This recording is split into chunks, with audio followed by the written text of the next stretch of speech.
घर जाने के लिए निकला, आसान और विचलित मन लिए सब्जी मंडी पहुंचा, कुछ सब्जियां खरीदी। आज कुछ देर हो गई थी तो घर पहुंचकर खिचड़ी अथवा मैगी बना लेने का विचार चल रहा था। पिछले सप्ताह के एक भी कपड़े धुले नहीं थे, अतः 5-6 दिन से एक ही जींस को रगड़ रहा था। एक हाथ से कंधे पर लटके बैग को संभालता और दूसरे हाथ में दूध की थैली पकड़े पसीने से तरबतर चेहरा लिए घर पहुंचा।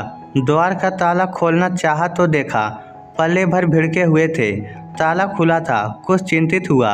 जैसे ही घर में प्रवेश किया तो यूँ लगा मानो स्वर्ग में आ गया हूँ। शंका हुई कि किसी दूसरे के घर में तो नहीं आ गया। खामोशी से अंदर के कमरे में गया।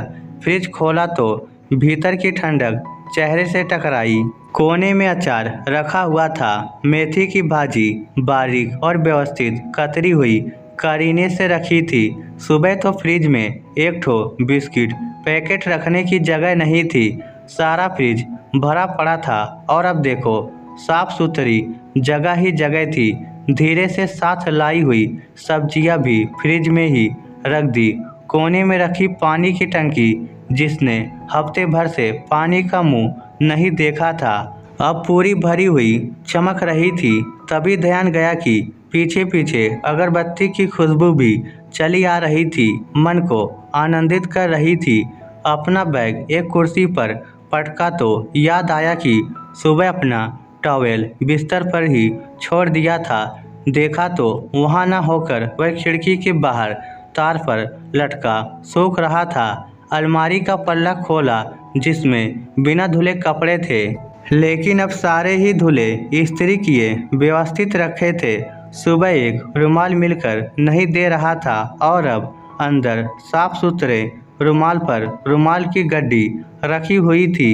सुबह सॉक्स की जोड़ी नहीं मिली तो अलग अलग डिजाइन के मोजे पहनकर निकल गया था, लेकिन अब सारे सॉक्स एक स्थान पर उपस्थित पड़े मुझे देखकर मुस्कुरा रहे थे।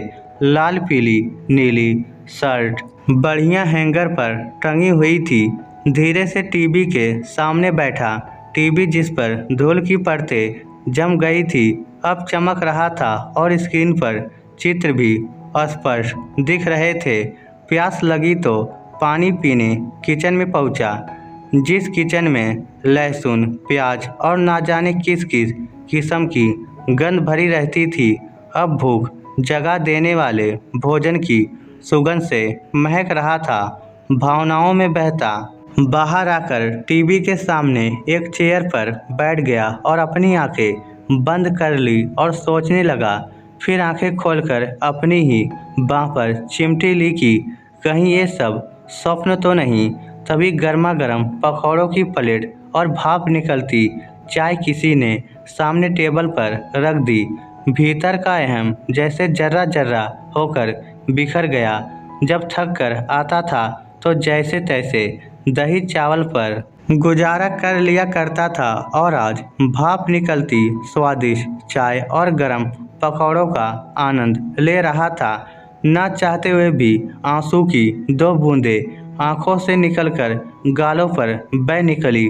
फिर खुद को संभाला तो एहसास हुआ, क्योंकि आज वह घर पर है, संसार के सारे सुख और समृद्धि की प्रदाता।